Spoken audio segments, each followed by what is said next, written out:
She was just a teenager in overalls, crouched beside an old Mustang on a quiet Georgia backroad. The millionaire watched her work, puzzled why she refused any help or recognition. But when he caught a glimpse of the ring on her finger, something shifted. Not in her, in him. And the question that followed wasn't about the car.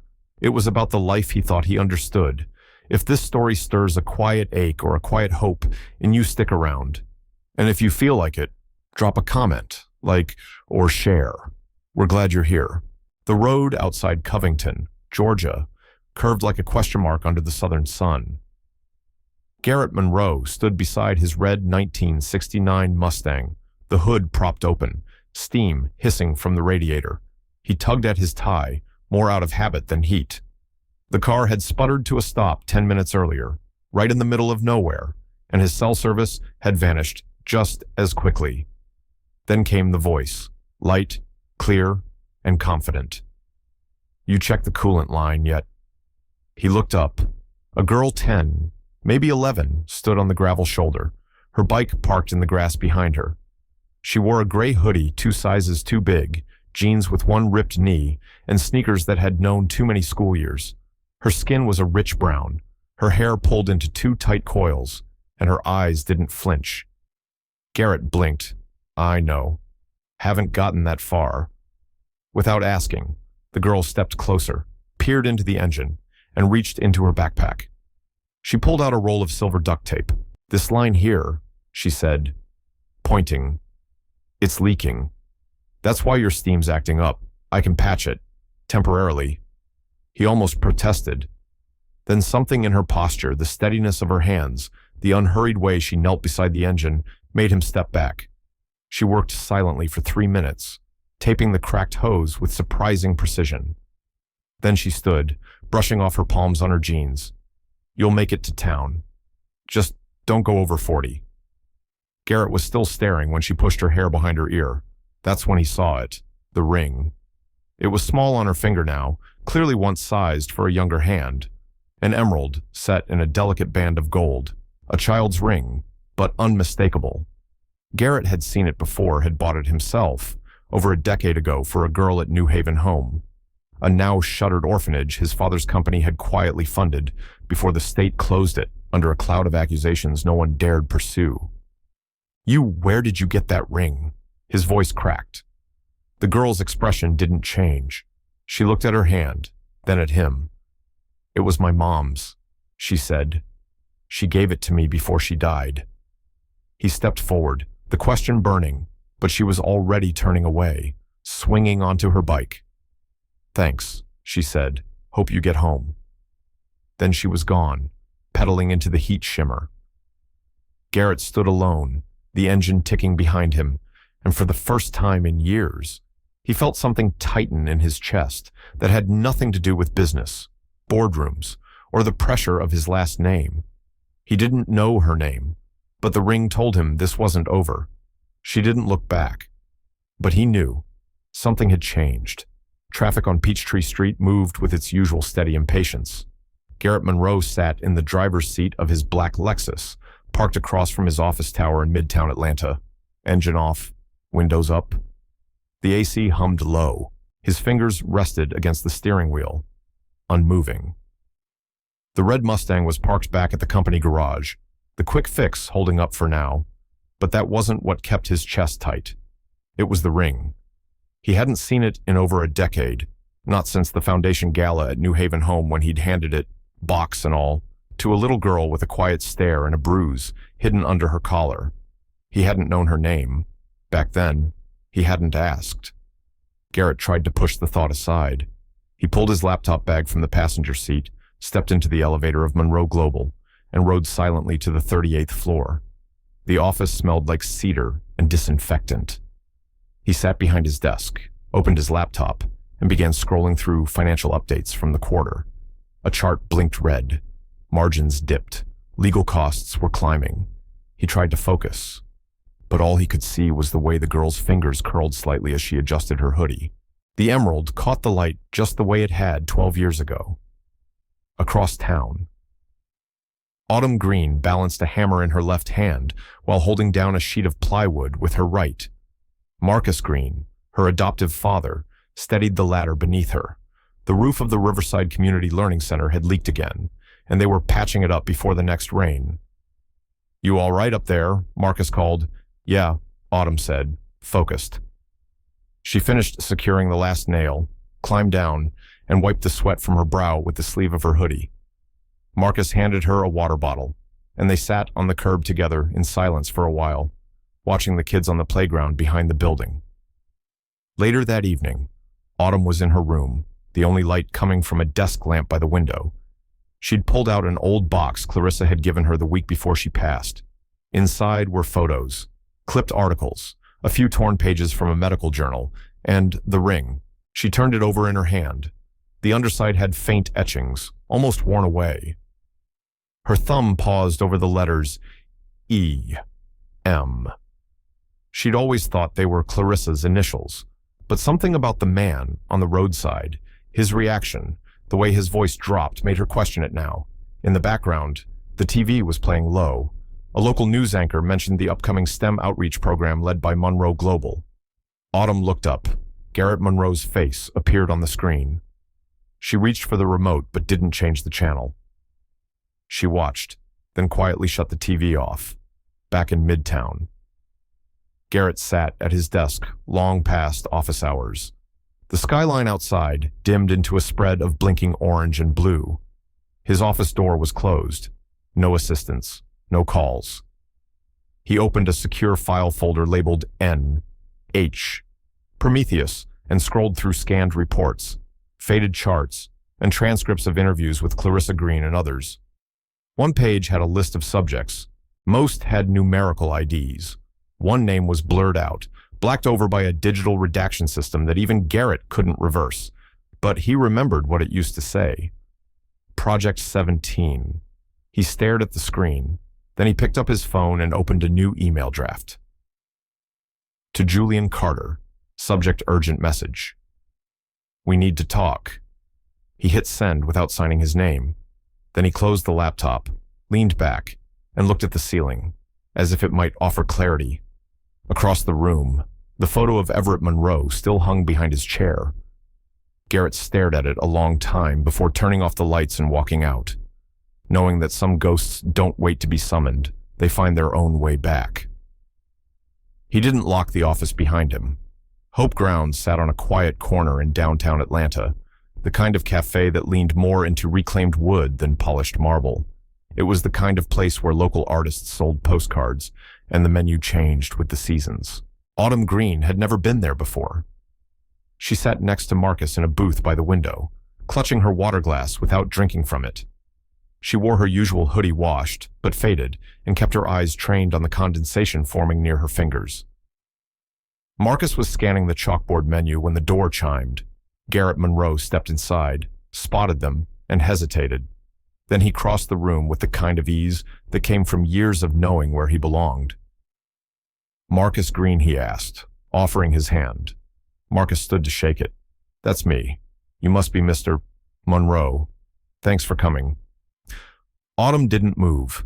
Garrett glanced at her, and for a moment, his expression softened. Then he composed himself, sat down across from them, and folded his hands on the table.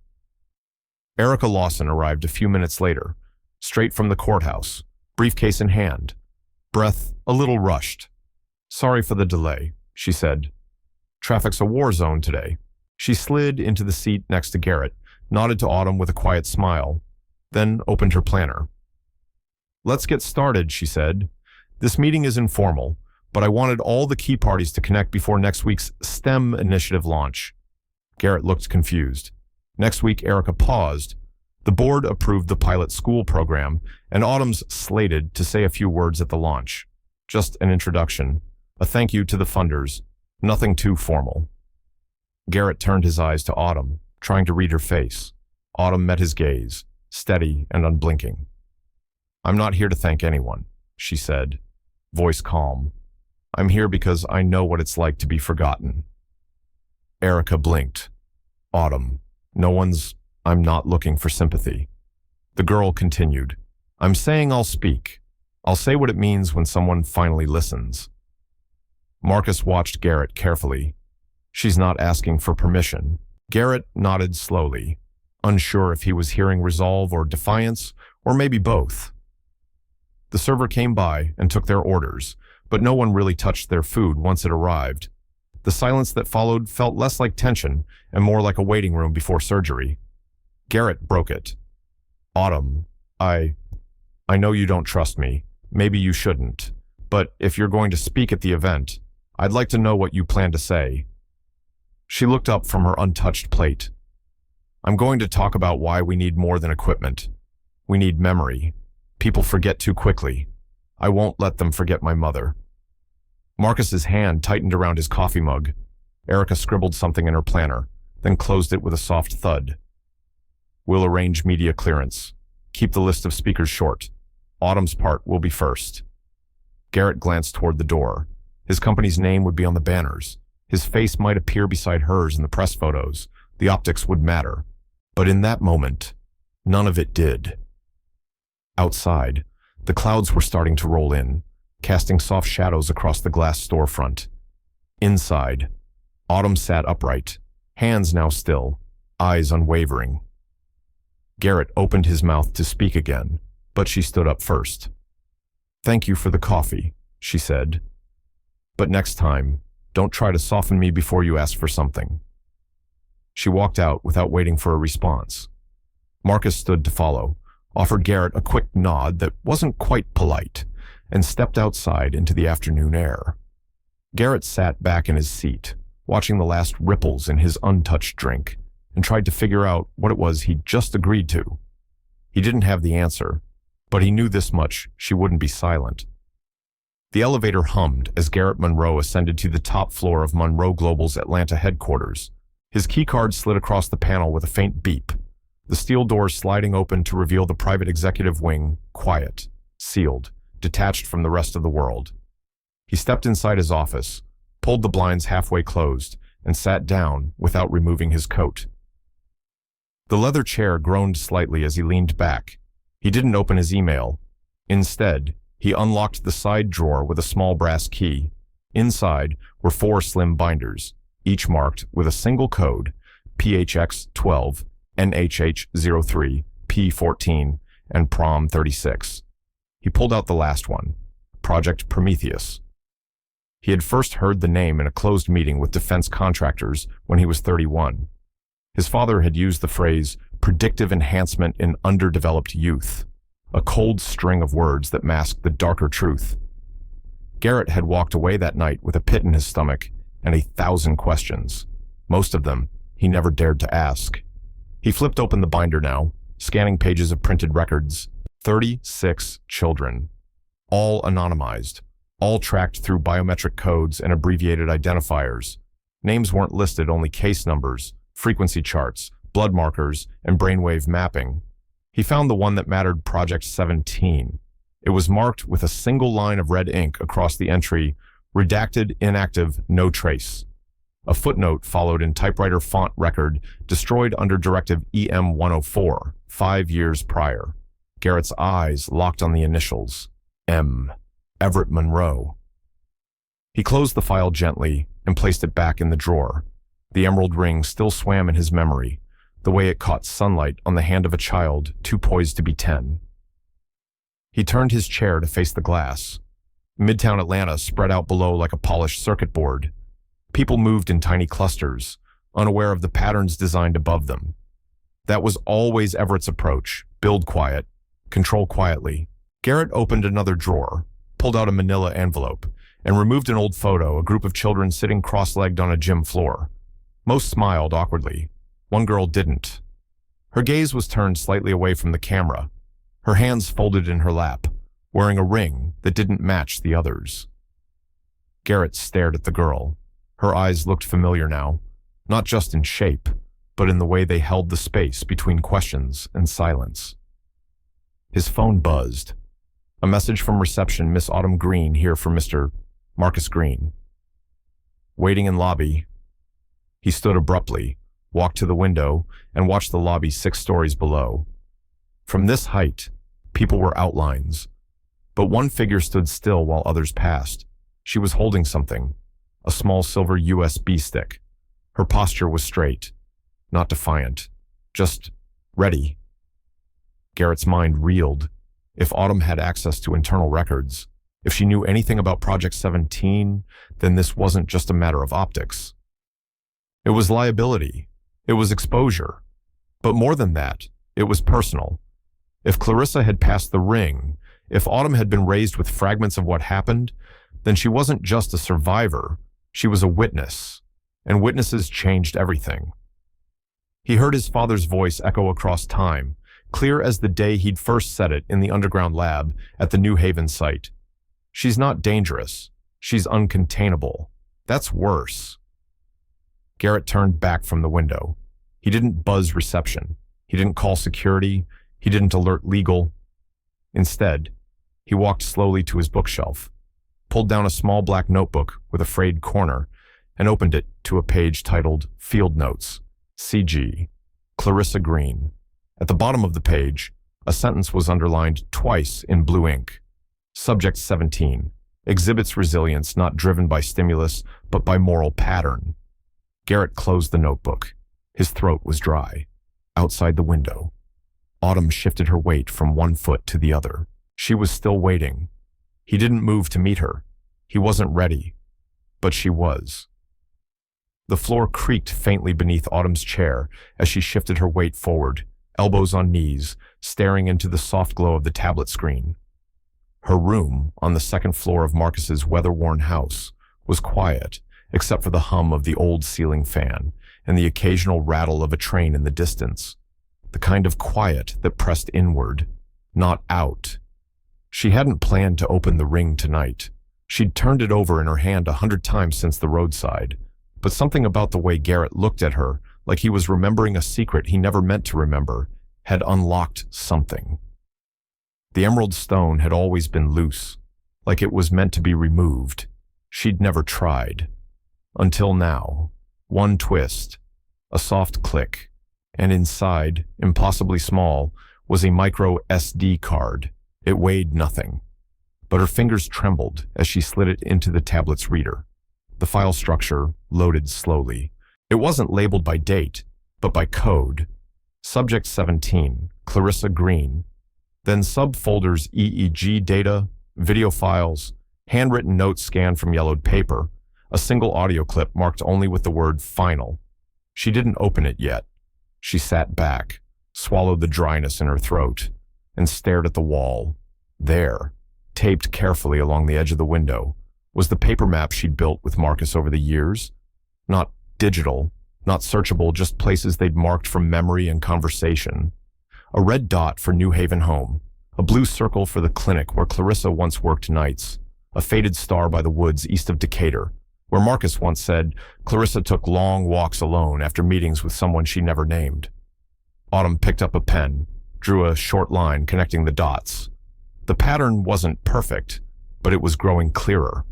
Clarissa hadn't been hiding memories. She had been laying breadcrumbs. There was a knock at the door. Marcus's voice was soft. "You need anything? Kid, I'm good." A pause. Then the door opened anyway. He stepped inside, holding a chipped mug of warm milk. "Good doesn't always mean full," he said. She smiled faintly, took the mug. He sat at the edge of her bed, looking at the map, then at her face. "What is it?" Autumn hesitated, then flipped the tablet so he couldn't see. "Just some stuff Mom saved. Notes." He didn't press. "Sometimes I wonder," she said slowly, "if she knew it would come back to me this way. Like she planned for it." "She knew what kind of girl she was raising," Marcus said. "She didn't need to plan. She just trusted." They sat in silence, the kind of silence that didn't ask for more. When he left, Autumn turned back to the tablet. She opened the audio file. Clarissa's voice filled the room, low and firm, recorded in a hurry. "If anything happens to me, if I disappear like the others, Autumn needs to know she wasn't an accident. Project 17 wasn't a failure. She was a girl. My girl. She felt more than they could measure, learned faster than they could track. And when they saw that, they got scared. There was a beat of silence, and then Clarissa's breath caught. I took what I could, I hid what mattered, and I left the rest behind. Because they never counted on us loving each other more than they could calculate.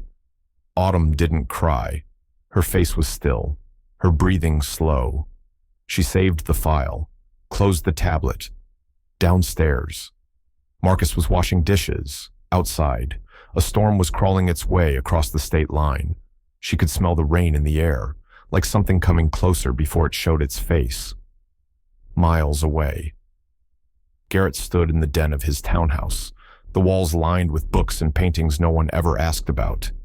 He stared at an old photo of his father, framed in a heavy silver border. Everett Monroe, handshake firm, smile measured, standing in front of a low building labeled New Haven Educational Outreach. Garrett turned the photo over. On the back, written in thick pen, were the words, "Legacy is not about children, it's about control." He dropped the photo on the table. In a hotel room near downtown, Julian Carter clicked open the attachment from an anonymous sender. It was a scanned blueprint of a facility once funded through Monroe Global's health initiative, now scrubbed from public record. The coordinates matched Autumn's map. He didn't know her, but he recognized a story when it started whispering. She hadn't told him yet, but she was already becoming impossible to ignore. The wheels of Garrett's black SUV kicked up dust along the edge of the forgotten road. He hadn't been here in years, not since the state quietly condemned the New Haven home facility and bulldozed its husk into memory. But the earth remembered. The foundation remained concrete slabs, sunken and cracked, sprouting weeds that bent under the soft press of his boots. He parked under the skeleton of what once was the North Annex. The building was gone, but a single rusted pole still jutted out from the dirt, crooked and defiant. He stood in silence, scanning the grounds. The wind carried the faint scent of wet cement and pine. Garrett pulled a folded printout from his jacket. The coordinates were handwritten in the corner of a declassified internal memo, dated 2010. He had found it tucked in the back of a file Clarissa once annotated with red ink, in a box labeled "Unfit for Public Release." He activated the handheld metal detector, sweeping slow arcs across the cracked earth. The machine beeped occasionally at debris nails, rusted keys, bent bolts. But then, near what used to be the north perimeter wall, the signal sharpened, fast, steady pulses. Garrett knelt and pushed away thick grass, revealing a patch of discolored concrete. It bore faint, deliberate grooves, square, man-made. He reached into his bag and pulled out a compact shovel. It took him 20 minutes. Beneath the topsoil, just beyond where the slab ended, he found a steel panel welded tight to a casing that didn't belong in any licensed foundation blueprint. The bolts had corroded, but the lid came loose with enough leverage. Inside, resting on molded foam, was a sealed plastic container, cold to the touch. On its surface, a Department of Defense stamp, the words "Confidential, DOD clearance only," etched deep in faded ink. He opened it slowly.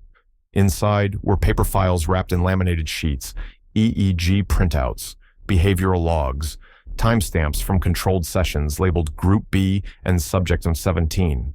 Most pages were dense with code, but one caught his eye. A photograph, black and white, slightly grainy, of a small girl sitting in front of a medical device, wires tangled in her hair, looking not at the camera but away. Her hands were folded. She wore the ring. Beneath it, a USB drive taped to a transcript labeled Clarissa G. He took out a recorder from his bag and plugged in the drive. Clarissa's voice played, soft but strained. "They want compliance. I told them that's not how empathy works. You can't force understanding. These are children. They laugh when we turn away. They cry for each other when one disappears." There was a pause. "I won't do it anymore. Autumn doesn't belong to a system. She belongs to herself. If they erase this project, they'll erase what she is. I've hidden the logs. If you find this, remember she's more than data." Garrett sat down, the cold earth pressing through his pants. He didn't speak. His head dropped, elbows braced against his knees. In that moment, The silence stretched thick with weight. His phone buzzed. He didn't check it right away. When he finally did, the screen read, Julian Carter. He answered. "You need to move," Julian said. No greeting. Someone's wiping Prometheus from federal systems. Files, emails, chain of custody forms. It's being buried fast. "How long do I have?" Garrett asked. "A day, maybe 2. Then it's like it never existed." Garrett looked around. Half the security wiring was shredded, the cameras hanging loose like vines. But the casing he'd just pulled from the ground, someone meant it to be forgotten, not found. As he stood, he noticed the corner of the metal box had been burned, slightly warped, not from time, from heat, a torch maybe, or something else. He packed the documents into his bag, carefully sealing each item. As he zipped the case, something shifted inside him. Not panic, not anger. Something older. Shame. He walked back toward the car, not in a rush, but with purpose. The wind picked up. A dust swirl blew through the ruins. Garrett paused, looking once more at the ground. He had been taught to build systems that held power. But Clarissa, she'd buried truth where only someone willing to return could ever find it. He didn't know yet if he was ready to be that person, but he was already holding the weight. The 45th floor of Monroe Global's glass-paneled headquarters gleamed with a kind of calculated polish. The walls were lined with minimalist art and deep walnut shelves. The boardroom was long and narrow, framed by full-length windows that looked out over Atlanta's skyline. The city glowed beyond the glass, unaware of the tension unfolding inside. Autumn sat upright near the end of the table, flanked by Marcus on one side and Erica Lawson on the other. Her feet didn't quite touch the floor, but her presence filled the space. Garrett Monroe sat at the head, hands steepled, his expression unreadable. Around the table were 8 board members, each older, each in tailored suits, each watching her with a mix of curiosity and doubt. The meeting had already dragged for nearly an hour. Logistics, budget reallocation, legal risks. Then the agenda turned to public outreach. Erica stood to introduce the proposal. Autumn Green has prepared a concept that would bring STEM workshops to underserved neighborhoods across Metro Atlanta, Erica said, calm and direct. The idea is to blend hands-on learning with mentorship, local volunteers, open labs, no gatekeeping. Before Autumn could speak, a woman to Garrett's right leaned forward. Joyce Whitaker, 61, co-founder of a pharmaceutical tech firm, reputation for bluntness. "And you," she said, squinting down the table, "believe you're qualified to teach engineering principles." At your age, there was no malice in her voice, but no kindness either. Autumn didn't blink. "I fixed Mr. Monroe's car when it overheated on the side of the road," she said. "With duct tape, a pair of gloves, and common sense. I think that's a decent place to start." There was a beat of silence, a pause just long enough to feel the weight of judgment hanging in the air. Someone at the far end shifted uncomfortably. Erica gave a slow, quiet nod, eyes on Garrett. Garrett stood. "I support the pilot," he said, voice steady. "And I'd like Autumn to review the technical specs with me personally. She has insight the rest of us don't." Joyce's lips tightened, not in anger, but in restraint. The kind that came from years of sitting at tables where power didn't like to be challenged. Garrett sat back down. Unless the board objects, no one spoke. After the meeting adjourned, the group filtered out with the usual forced smiles and polite farewells. Garrett waited near the elevator. Autumn approached, Marcus at her side. "You surprised me in there," Garrett said. "No offense," Autumn replied, "but you needed surprising." Marcus smothered a chuckle. Garrett smiled faintly. "I meant it," he said. "I'd like you to see our AI lab. It's not open to the public, but I think you'll want to know what we're building." Autumn hesitated, then nodded. "I'll go, but only if you come with me too, to the lab." "To somewhere else first," she said. "A place you went 12 years ago, where someone gave me this." She touched the ring on her finger, just briefly. Garrett looked down, then back up at her. "I know the place. You remember it?" she asked. "I never forgot it." Marcus placed a hand on Autumn's shoulder, subtle but grounding. Garrett noticed the gesture and looked away. "Tomorrow," Autumn said, already walking toward the elevator. "After the lab, we go to New Haven." Garrett didn't argue. He didn't nod either, but he stayed in place long after the doors closed, staring at the seat she'd just left, still warm from the kind of defiance that didn't need to raise its voice to make a point. The Monroe AI lab stood like a silent monolith in the northern edge of Atlanta, glass and steel, manicured lawns, and a quiet hum of surveillance under every surface. Its architecture mirrored precision. But beneath its polished corridors and biometric scanners lay something older than code, the weight of intention. Garrett led Autumn and Marcus through the front checkpoint, nodding briefly to the guards who recognized him with tight, professional nods. Autumn, in a denim jacket and sneakers that had scuffed soles, looked out of place, but she didn't act like it. Her eyes moved slowly over everything, watching more than she asked. Marcus stayed close, one hand in his coat pocket, the other subtly tracing the edge of his phone. They passed through lab after lab rooms with AR tables, 3D holographic grids, neural net simulations mapped like digital constellations. Garrett spoke sparingly, giving only what context was needed, but Autumn wasn't asking about the present. Her mind was in the walls. Then they turned a final corner. A hallway stretched wide, its right wall lined with large photograph snapshots of Monroe Global's humanitarian initiatives, AI training in rural schools, engineering camps, community gardens. And then Autumn stopped. It wasn't a flashy picture, just a simple one, a group of 30 or so children in matching gray t-shirts, clustered in a concrete courtyard, smiling for a summer sun, faded play structures behind them. The camera had caught mid-laughter, the kind you don't fake, but her hand slowly lifted. "That one," she whispered. In the far corner of the photo, almost cropped out, was a girl, small, dark skin, tightly curled hair in a puff. She wasn't smiling like the rest. Her eyes were fixed on someone outside the frame.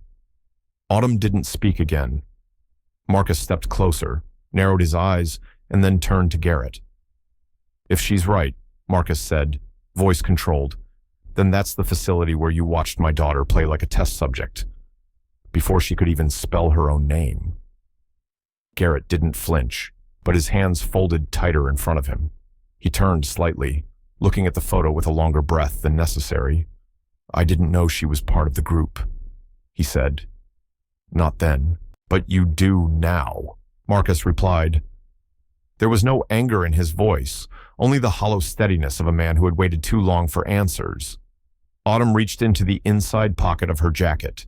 She pulled out a folded sheet of paper creased in quarters, worn at the edges. She handed it to Garrett. It was a hand-drawn diagram in charcoal, lines curved with care, notes scrawled in Clarissa Green's handwriting.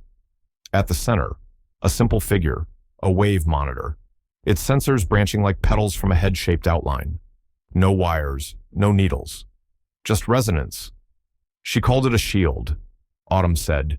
She said it could interrupt external signal interference, block the scan attempts, keep us free. Garrett stared at it. The paper trembled in his hands, not because of wind. He didn't ask who us referred to. Autumn continued, softer now. She wanted it to protect, not control. I think she hoped someone would finish it. I think she hoped that would be me. Garrett folded the paper back carefully, like it might dissolve if touched too harshly. In the corner of the ceiling, a small camera lens shifted, barely audible, but precise. Autumn's eyes flicked upward. Garrett noticed it a second later. Then Marcus. "That's not one of ours," Garrett muttered, stepping toward the wall panel beside the camera. "Facility cameras don't pivot unless someone's watching." Marcus finished. Garrett tapped a code into a recessed keypad. The wall console lit red. Access denied. "That's routed through an external port," he said. "That's not from our internal security." Autumn said nothing. She reached into her backpack and pulled out a flash drive. This has Clarissa's protocol script. If they're trying to track the shield, it's already started.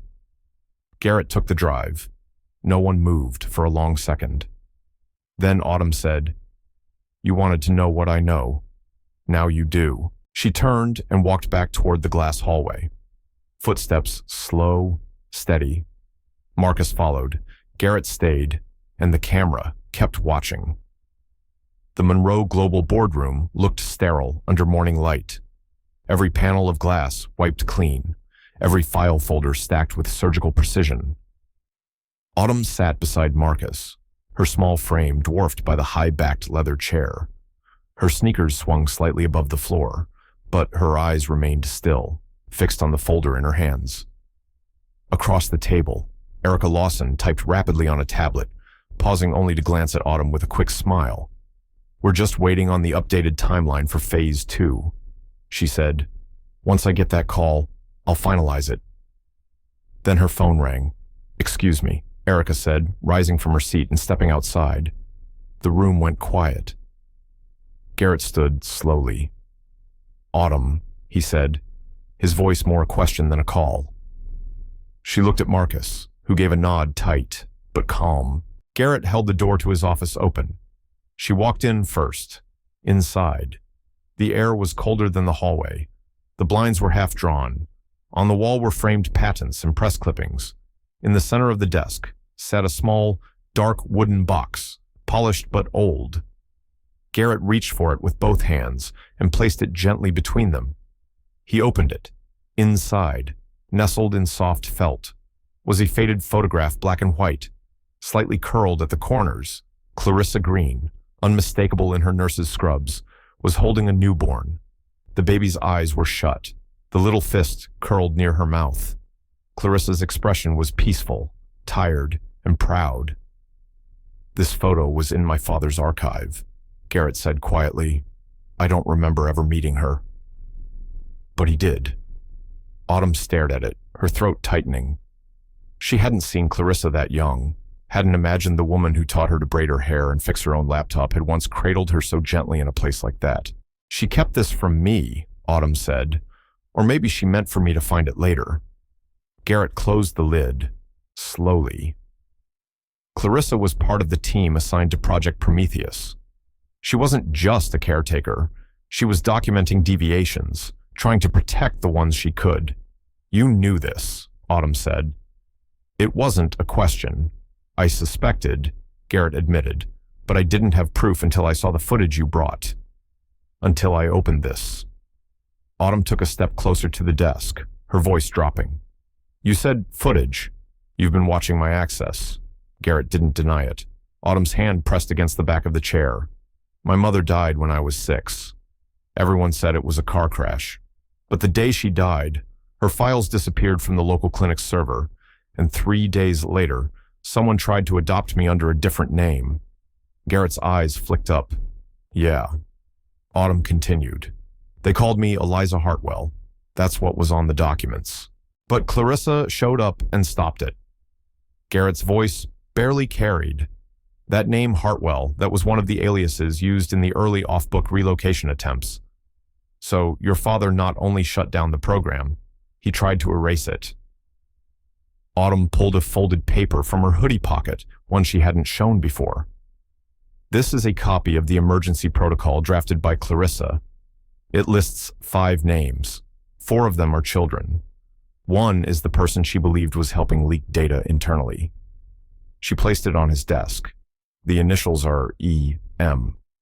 Garrett swallowed hard. "You think that's Everett? I think it might have been you." He stepped back like her words had weight. "I don't want a war," Autumn said. "I want the truth. But I'm not walking away from this. Garrett, I know why my mother died. I just haven't decided who else needs to answer for it." She turned to the door. Marcus was visible through the frosted glass, waiting. Just before she stepped out, Autumn turned. "You can't fix what your father broke, but you can stop hiding under his name." Garrett didn't respond. The door closed softly. Across the room, his desktop screen flickered an alert, blinking in red. Project 17 has accessed root folder, emergency lock. His hand hovered over the keyboard, but he didn't touch it. The night felt heavier than usual in the quiet house on Sycamore Street. The porch light buzzed faintly, flickering in a rhythm only the tired noticed. Autumn sat at her desk upstairs, not touching the plate Marcus left at her door. Cold mac and cheese, a half cup of milk, untouched. She didn't cry. Her fingers moved idly across her knee, tracing patterns invisible to anyone but her. Downstairs. The hum of the old fridge filled the silence. The only other sound was the occasional creak of wood. This house remembered everything. It had watched her grow from a small shadow to a girl who now held secrets larger than the rooms could hold. She didn't speak to Marcus that night, not when he checked in, not when he paused at her door, not even when he muttered, "Good night, kiddo," like he always did. She listened. That was enough. In Midtown, under a different roof. Garrett sat across from Erica Lawson in her office at Mitchell and Shore. The city lights bounced against the glass behind them, casting long streaks of gold on the polished table. Erica looked at the envelope he'd just placed between them like it might burn her fingers. "You're serious?" she asked, barely above a whisper. Garrett nodded. "It's everything. The internal memos, EEG scans, chain of command approvals, field notes, my father's signature on 3 of them. No NDAs, no gag clauses, no conditions, just the truth. Do with it what you believe is right." Erica leaned back, exhaling slowly. "You'll be off the board in 24 hours. "I know. And after that I don't care," Garrett said. His voice didn't waver. "But I care about what we do next. This shouldn't be buried with a handshake." There was a long pause. Then Erica reached forward, slid the envelope to her side of the table, and nodded once. That night, Garrett didn't return to his apartment. He drove northeast until he hit the outskirts, where the road grew narrow and the street lamps disappeared.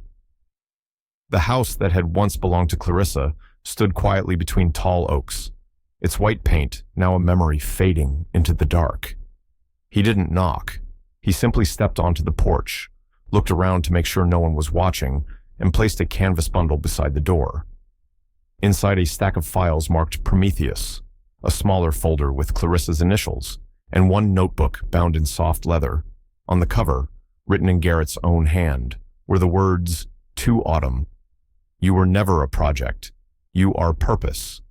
He didn't wait to see it found. By sunrise, Marcus opened the door to check the steps as he always did. He squinted at the bundle, lifted it gently. No note, no card. Just that one sentence on the notebook that made his hand pause before setting it down on the kitchen table. When Autumn came down hours later, hair still tangled, face pale but steady, she didn't ask. She just sat. She opened the notebook slowly, reading each word like they were written in a language only her heart could translate. She didn't cry then either. She finished reading, then got up without a word, pulled a sheet of graph paper from the drawer, and returned to her spot. She unfolded her earlier sketch of the neural sensor, erased the top corner, and began again, this time with a grip that didn't tremble, a line that didn't hesitate, and a purpose that no longer needed to be whispered. The sun filtered weakly through the clouds as Autumn stepped out of the truck, boots crunching on gravel. The warehouse before her loomed like a relic from a war no one talked about its siding, rusted, windows boarded, the roof bowing under years of Georgia heat and rain. She turned back to Julian Carter, who carried his satchel close, his shoes too clean for this place. "This is it?" he asked. Autumn nodded, pushing open the bent side door. It groaned in protest. Inside, the air smelled of rot and iron. Dust floated in sunbeams like memories refusing to settle. They moved carefully through broken crates and half-collapsed shelves. Autumn counted silently, then stopped near the far wall. Beneath the warped floorboards, under a patch of tarp and time, was a shallow hollow. She crouched, pulled up the covering, and revealed a metal box. The lock had long rusted through. Inside, wrapped in the faded cloth, was an old, handheld recorder and a small case of tapes, all labeled in Clarissa's precise script. Autumn inserted one and clicked play, a soft hiss. Then the unmistakable voice of Everett Monroe, calm, composed, and chilling. Each child is a variable. But green. Number 17. She's showing responses that breach known baselines. If the military greenlights it, we move to phase 3. The air in the warehouse seemed to still. Julian lowered his camera. His fingers hovered over his phone like they weren't sure whether to record or call someone. That's confirmation, he said. You realize what this means. This isn't just some oversight or buried ethics. This is government-grade experimentation on minors. Autumn didn't flinch. I don't want revenge, she said. I want it known that my mother wasn't wrong. She tried to stop this. They buried her for it. Julian met her eyes, then looked away. There was nothing performative in her tone, no triumph, just the quiet need for truth to exist outside memory.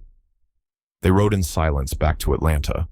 Garrett stood in front of the Georgia Capitol, phone pressed to his ear, as traffic murmured behind him. Julian's voice came through flat, stunned, and then the tape. Garrett closed his eyes, listening. He heard his father's voice again, not just as a powerful man, but as the one who once sat at the dinner table and told him that some decisions had to be above emotion. That same voice, now on tape, calculating children like assets. When the audio ended, Garrett didn't speak for a full minute. Then, we go public, all of it. Bring the tape to the hearing. I'll stand beside it. Julian exhaled. There'll be fallout. He warned. There already is. Garrett replied. I just stopped pretending I'm not part of it. Autumn, from the back seat of Julian's car, heard those words through the speaker. She didn't say anything. She just reached for the sketch pad in her lap, flipped to a blank page, and drew a single line down the center. One side, what had been said. The other, what she was about to say next. The Atlanta Civic Auditorium had never been that full on a weekday morning. Every seat held a face. Every face carried a question. Some had come for answers, others for spectacle. But none could deny that what was about to happen felt heavier than policy or scandal. It felt personal. Autumn sat in the front row, pressed between Marcus and Erica. Julian hovered a few rows behind, adjusting a discreet mic clipped to his shirt. Her palms were cold, even though the room was warm. She watched the stage, the long wooden table, the mic, the chair behind it. Garrett stepped up from the side wing, not in a tailored suit, but in a gray button-down and no tie. There was a slight tremble in his hands as he set down the folder and the USB drive. He looked out, pausing before speaking. His eyes scanned the faces. Then they landed on Autumn. My name is Garrett Monroe, he said, his voice firm but low. I am the CEO of Monroe Global, and I am the son of Everett Monroe. A ripple moved through the room. He didn't flinch. He picked up the USB, held it between two fingers. What you are about to see and hear is the full record of a classified initiative once called Project Prometheus. It was, by definition and by practice, a violation of federal law, human decency, and the most basic duty we owe to children protection. The screen behind him flickered to life. Maps, photos, dates, a video clip of a medical room, children wired to EEG monitors, some laughing, some too still. Then the audio. Everett Monroe's voice filled the auditorium. Unmistakable, clinical, cold. Subject 17 demonstrates exceptional tolerance to electromagnetic exposure.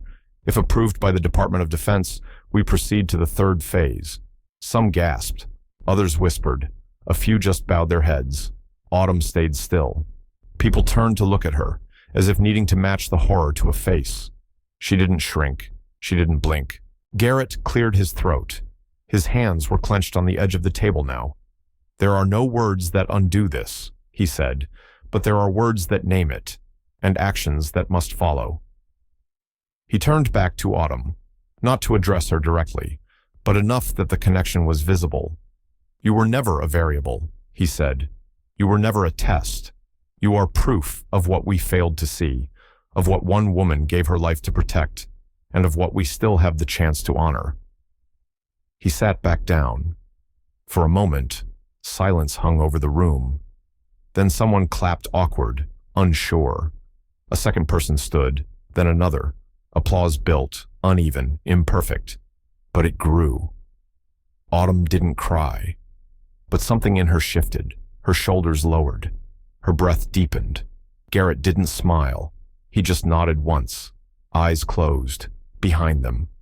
Erica reached for Autumn's hand. Julian lowered the mic.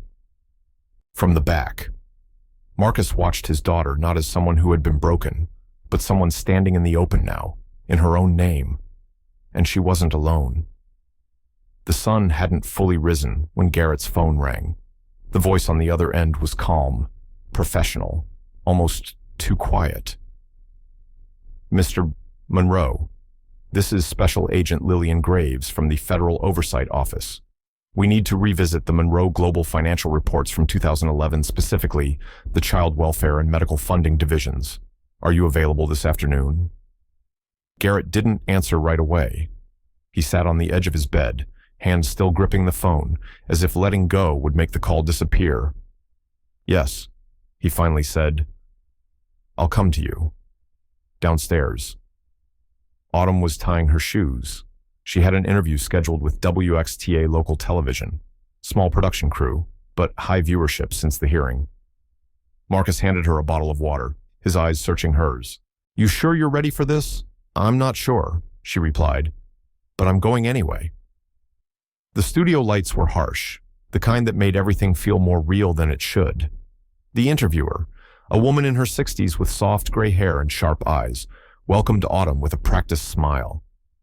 We're here with Autumn Green, she began, who recently became the center of a state investigation into the Prometheus files. Autumn's voice was steady for the first half. She talked about memory, about Clarissa, about hope in places that didn't offer it freely. Then the woman cued a video. It was grainy, time-stamped October 3rd, 2010. Everett Monroe's voice, unmistakable, low and certain. If Clarissa refuses cooperation, she understands the consequences. Autumn froze, her lips parted, but no sound followed. The woman turned to her, leaning in just enough to tighten the moment. Do you believe your mother was murdered? Autumn. No answer. Not a nod.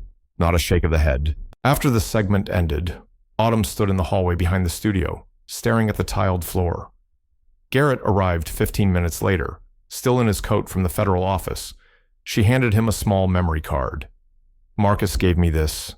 He didn't want to before. Said it wasn't time. Garrett took it gently, inserted it into the player on his laptop. There was no video, just audio. Faint static at first, then voices 6 or 7 men, 1 woman, somewhere. Glass clinked. Then Everett again.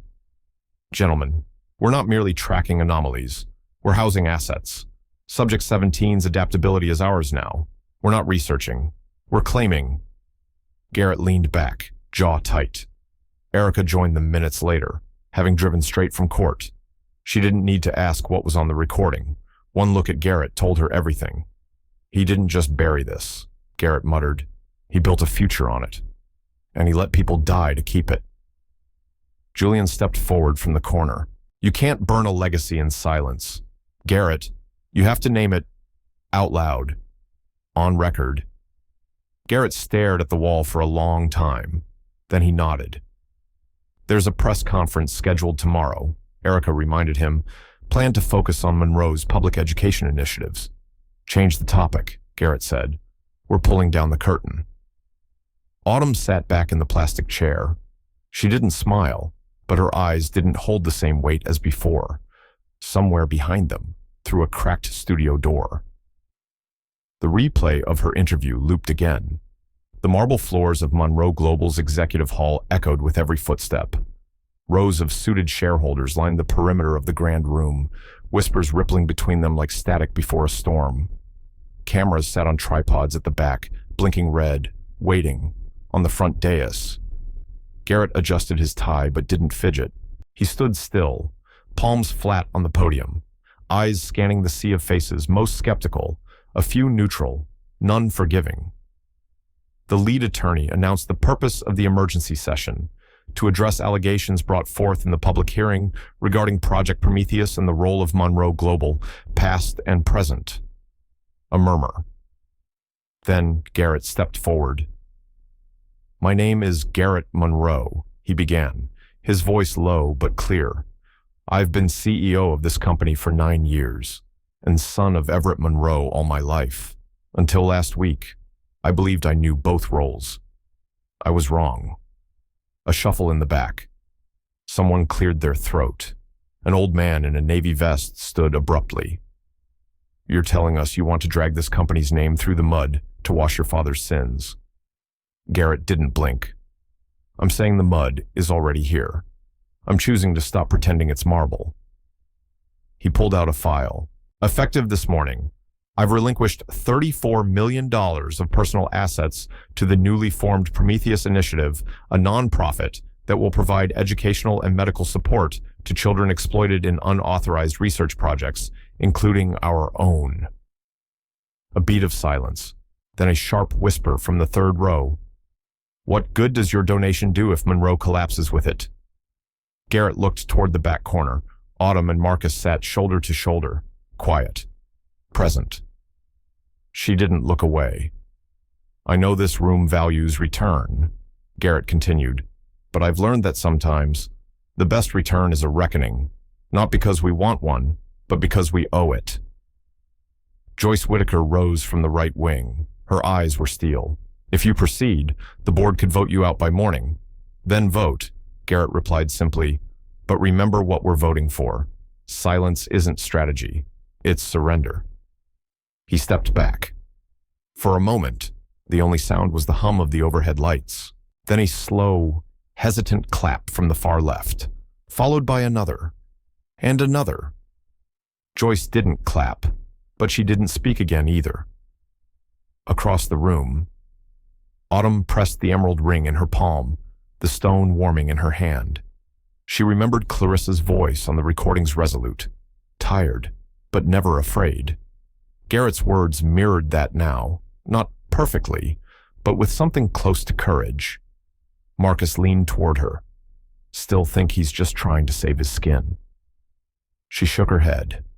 "I think he's trying to stand in it." Garrett looked up once more, scanning the crowd.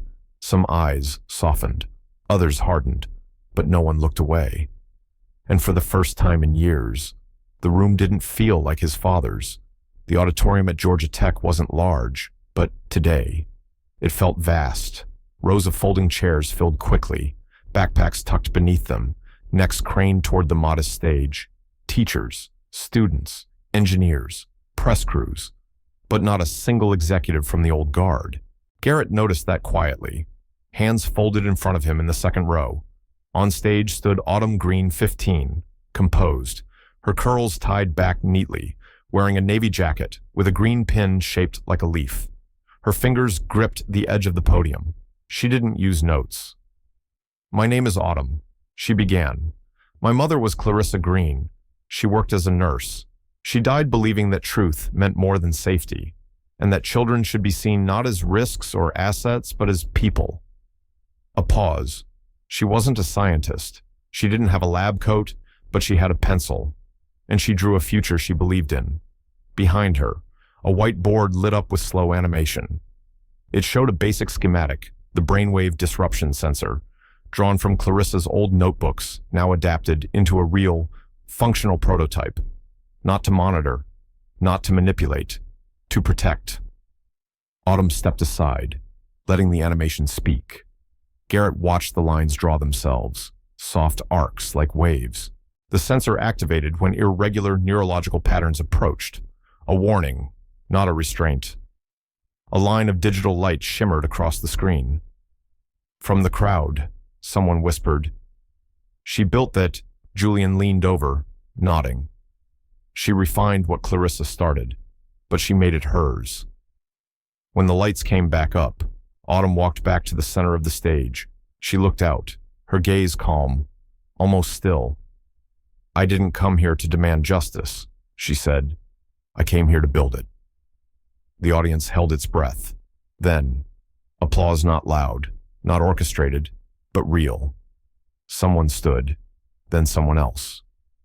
A math teacher from Atlanta Public Schools wiped her cheek. A student from the robotics club clapped like it hurt. Autumn didn't bow. She simply smiled. Off stage.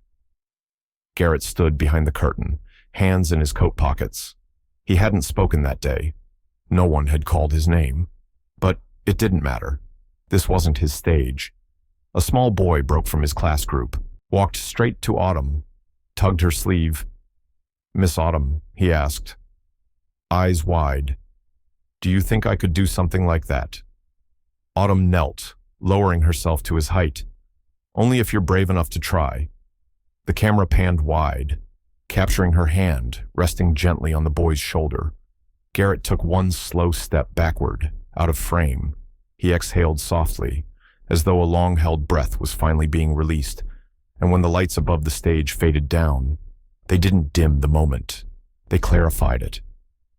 The sky over what used to be New Haven home was quiet that afternoon, brushed with the faded gold of late October.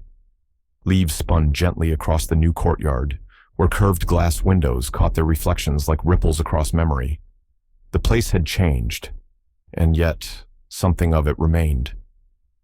Autumn walked the corridor with steady steps, clipboard under one arm. The collar of her lab coat turned slightly against the breeze that slipped through an open door. On either side of her, glass-walled classrooms held clusters of children, some scribbling notes, some leaning over circuits, others just watching in that wide-eyed way only kids do when they believe they're safe. Behind the main lobby, in a sunlit alcove, stood a bronze bust of Clarissa Green. Small hands pressed against the glass casing as a young girl traced the engraved words below it aloud. She didn't run. She remembered. Autumn stood just beyond her, not interrupting, just watching. Marcus approached quietly from a side hall. He wore a worn denim jacket and carried a mug of coffee, his gait slower than it had been years ago. He placed a hand on Autumn's shoulder and let it rest there. "You made this," he said softly. "Not for your mother, for yourself."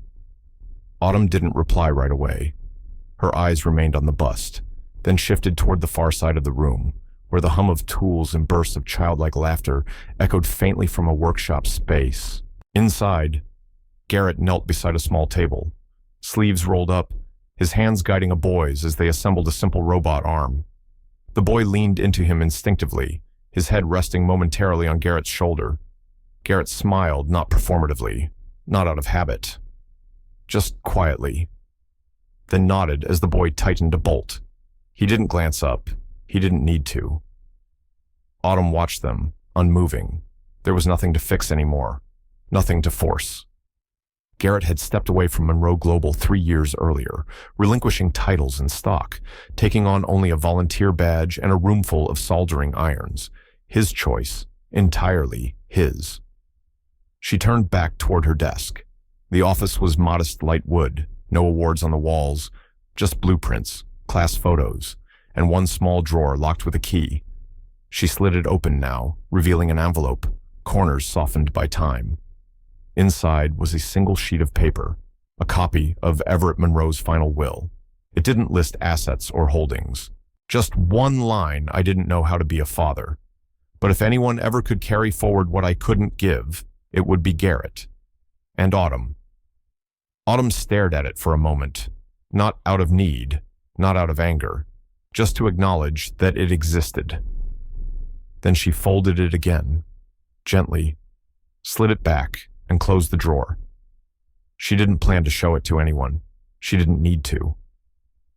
A group of students passed by the open doorway, one of them waving. Autumn smiled, stepping out to meet them, her coat flaring lightly at her sides as she moved forward, not looking back, not explaining anything. And outside, the wind lifted a corner of a blueprint pinned to the glass, the edge curling toward sunlight like something about to begin. The hallway smelled faintly of graphite and old paper, the kind of scent that clings to places where young hands are building something new. Outside, the wind tugged gently at the flags above the school's entrance, as if reminding the building it used to be something else. But no one inside looked back, not because they'd forgotten, but because they'd chosen to keep walking. Maybe that's what legacy really is, not a statue or a name, but the quiet courage to begin again, without waiting for permission. And maybe, just maybe, that's enough.